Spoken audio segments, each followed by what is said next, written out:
প্রিয় ইন্টারমিডিয়েট পরীক্ষার্থী 2025, আগামীকাল থেকে তোমাদের পরীক্ষা শুরু হচ্ছে।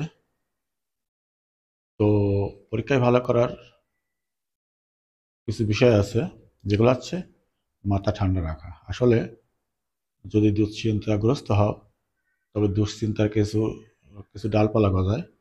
অর্থাৎ তোমার বিনা কারণেই তুমি যদি উত্তেজিত হয়ে যাও, তবে সেক্ষেত্রে তোমার ভুল যাওয়ার সম্ভাবনা একেবারেই বেশি। তোমাকে মনে রাখতে হবে সারা বছর পড়েছো, পারবে ইনশাল্লাহ।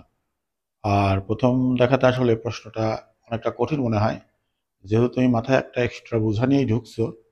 প্রথম দেখাতে কোশ্চেনটা অনেক কঠিন মনে হবে।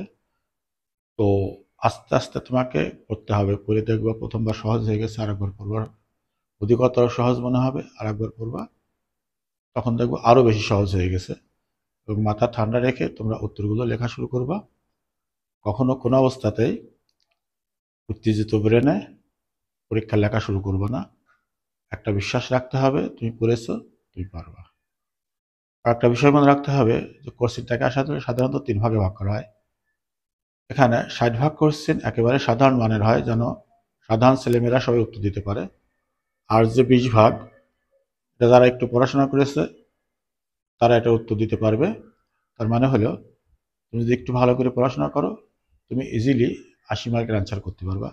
আর যে 20 ভাগ, সেটা হচ্ছে অধিকতর ভালো স্টুডেন্টদের জন্য, যারা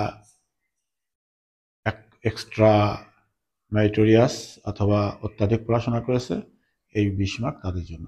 সুতরাং তুমি নিশ্চিত থাকো যে ভালো ছাত্র খারাপ ছাত্র বলে আসলে কিছু নেই। তোমার যে আগ্রহ চেষ্টা, এটাই সবচেয়ে বড় কথা। আর একটা বিষয় হচ্ছে, খাবার দাবার আমাদের শরীরের উপর অনেক ইফেক্ট ফেলে।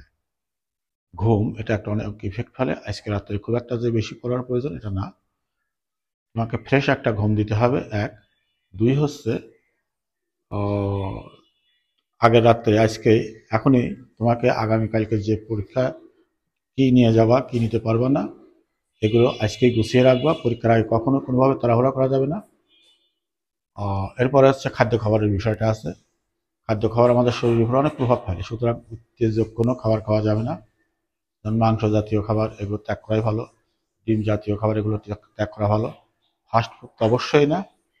এক্ষেত্রে তোমায় লাউয়ের তরকারি বা এই টাইপের যে খাবারগুলো আছে, এগুলো খেয়ে পরীক্ষা দিতে যাবা। আর নিজের উপর আত্মবিশ্বাস।